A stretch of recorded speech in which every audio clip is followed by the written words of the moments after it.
faratay koor ñaar la ba ci njëkk mooy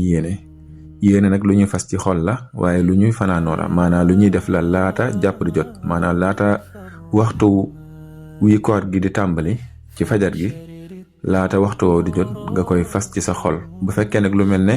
weeru koor wi nga xam ne ñaar fan ak juróom-ñeent la wala fanweeri fan boo boobaa nag boo yéenee ci guddi gu njëkk ga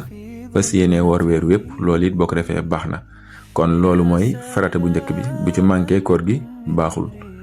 ñaareel bi nag mooy lépp loo xam ne luy yàqu koor la nga bàyyi ko loolu farata la ndax lépp loo xam ne luy yàqu koor la boo ko defee sa koor yàqu kon bàyyi ga farata la kon ñaar yi mooy yi nga xam ne moom la koor am ci ay farata. léegi nag yi nga xam ne nit ki su ko defee moom kooram day daal di yàqu yooyu dana na ko leeral ci sunu bind bii di ñëw incha allah.